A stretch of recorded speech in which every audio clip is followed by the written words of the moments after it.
नमस्कार.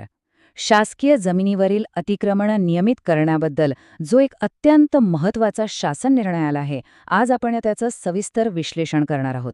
या धोरणातला प्रत्येक नियम, प्रत्येक अट आपण एकदम सोप्या भाषेत समजून घेऊया. तलाठी मित्रमध्ये आपणा सर्वांचं स्वागत आहे. आमचा उद्देश अगदी स्पष्ट आहे. तलाठी आणि ग्राम महसूल अधिकाऱ्यांना त्यांच्या कामात मदत करणं आणि त्याचबरोबर शेतकरी बांधवांपर्यंत सरकारच्या योजनांची अचूक माहिती पोहोचवणं. इथे आपल्याला महसूल विभागातील सगळ्या ताज्या घडामोडी आणि शासन निर्णयांचं सविस्तर मार्गदर्शन मिळेल. बरं, तर या शासन निर्णयाला खोलात जाऊन समजून घेण्यासाठी आपण त्याला या 6 भागांमध्ये विभागला आहे. आपण याच्या ओळखीपासून सुरुवात करू आणि शेवट महत्त्वाच्या मुद्द्यांच्या सारांशाने करू.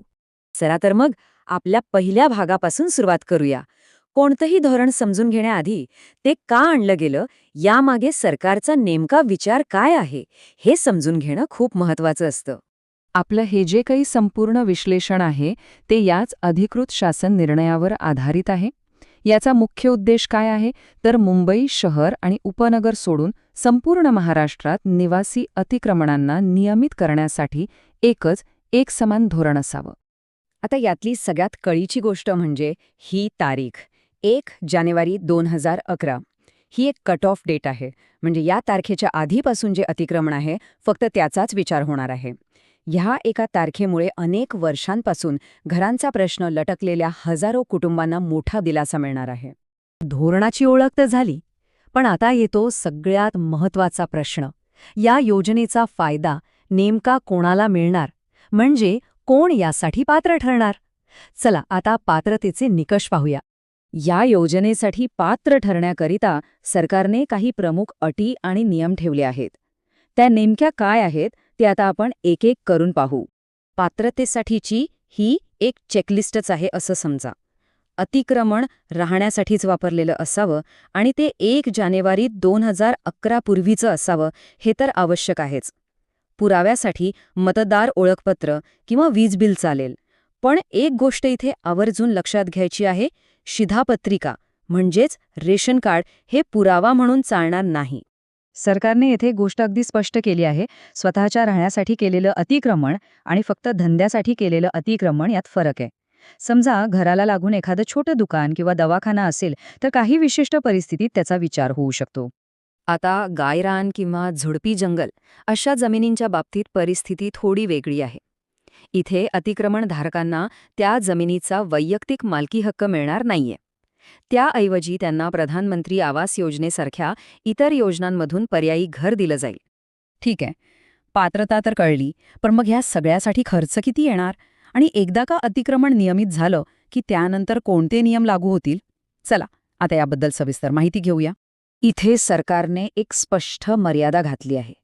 जास्तीत जास्त 1500 चौरस फुटापर्यंतचं अतिक्रमणच नियमित केलं जाईल. त्यापेक्षा जास्त क्षेत्र असेल तर ते नियमित होणार नाही.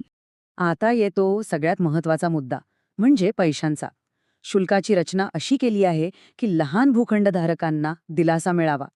आणि सगळ्यात मोठी गोष्ट म्हणजे 500 चौरस फुटांपर्यंतचं अतिक्रमण नियमित करण्यासाठी कोणतंही शुल्क लागणार नाही. हो, हे पूर्णपणे विनाशुल्क आहे. ही एक खूप खूप महत्त्वाची अट आहे, याकडे विशेष लक्ष द्या. जमीन भोगवटादार वर्ग 2 म्हणून दिली जाईल. सोप्या भाषेत सांगायचं तर जमिनीची अंतिम मालकी सरकारकडेच राहील. तुम्हाला ती फक्त वापरण्यासाठी मिळेल आणि पुढची 5 वर्षे ती विकता किंवा कोणाला हस्तांतरित करता येणार नाही. यासारख्याच किचकट वाटणाऱ्या पण महत्त्वाच्या अटी आणि नियमांबद्दलचे अपडेट्स जर तुम्हाला सोप्या भाषेत आणि वेळेवर हवे असतील तर तलाठी मित्र चॅनलला सबस्क्राईब करायला अजिबात विसरू नका. नियम तर आपण समजून घेतले, पण आता प्रश्न येतो की यासाठी अर्ज करायचा कसा, याची नेमकी प्रक्रिया काय आहे? चला आता हेच टप्प्याटप्प्याने समजून घेऊया. ही तारीख तुमच्या कॅलेंडरमध्ये लगेच नोंदवून ठेवा. 31 डिसेंबर 2026.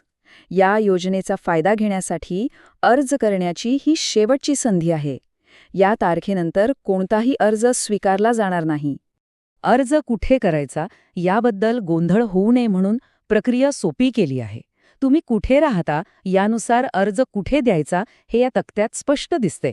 म्हणजे ग्रामीण भागात ग्रामसेवकाकडे, तर शहरात वॉर्ड ऑफिसर किंवा मुख्याधिकाऱ्याकडे अर्ज देता येईल. प्रत्येक स्तरावर अर्जांवर निर्णय घेण्यासाठी वेगवेगळ्या समित्या नेमल्या आहेत. उदाहरणार्थ, महानगरपालिका क्षेत्रात जिल्हाधिकाऱ्यांच्या अध्यक्षतेखालील समिती अंतिम निर्णय घेईल. यामागचा उद्देश हाच आहे की निर्णय प्रक्रिया स्थानिक पातळीवरच आणि लवकर पूर्ण व्हावी. आता एक महत्त्वाचा प्रश्न. समजा एखादं अतिक्रमण पात्र ठरलं नाही किंवा कुणी अर्जच केला नाही, तर मग पुढे काय होणार? हे समजून घेणंही तितकंच महत्त्वाचं आहे. सरकारने काही गोष्टी अगदी स्पष्ट केल्या आहेत, जिथे अतिक्रमण नियमित होऊच शकत नाही. जसं की खेळाचं मैदान किंवा शाळेसाठी राखीव जागा, नदीपात्र किंवा दरड कोसळण्याचा धोका असलेली जागा, अशा ठिकाणची अतिक्रमणं नियमित केली जाणार नाहीत. याचा सरळ आणि स्पष्ट अर्थ असा आहे की जे अर्ज करणार नाहीत किंवा जे अपात्र ठरतील त्यांची अतिक्रमणं महाराष्ट्र जमीन महसूल संहितेनुसार काढून टाकली जातील. त्यामुळे जे पात्र आहेत त्यांनी अर्ज करणं अत्यंत आवश्यक आहे. ओके, तर आपण आतापर्यंत बरीच सविस्तर माहिती घेतली. चला आता या संपूर्ण शासन निर्णयातले सगळ्यात महत्त्वाचे मुद्दे कोणते आहेत ते एकदा पटकन पुन्हा पाहूया. हे 4 आकडे तर तुम्ही विसरूच नका. अतिक्रमणाची अंतिम तारीख, नियमित होणारे कमाल क्षेत्रफळ, जमीन हस्तांतरण बंदीचा कालावधी आणि अर्ज करण्याची शेवटची तारीख. हे 4 मुद्दे या संपूर्ण धोरणाचा गाभा आहेत. हे धोरण खरंच एक खूप मोठी संधी आहे. पण खरा प्रश्न हा आहे की अंतिम मुदत संपायच्या आत या संधीचा फायदा घेण्यासाठी आपली कागदपत्र आणि बाकीची तयारी पूर्ण आहे का? अशाच प्रकारची सविस्तर आणि अचूक माहिती मिळवण्यासाठी तलाठी मित्र चॅनलला नक्की सबस्क्राईब करा आणि नोटिफिकेशन बेल सुरू ठेवा. हा महत्त्वपूर्ण आढावा शांतपणे पाहिल्याबद्दल आपले मनपूर्वक धन्यवाद.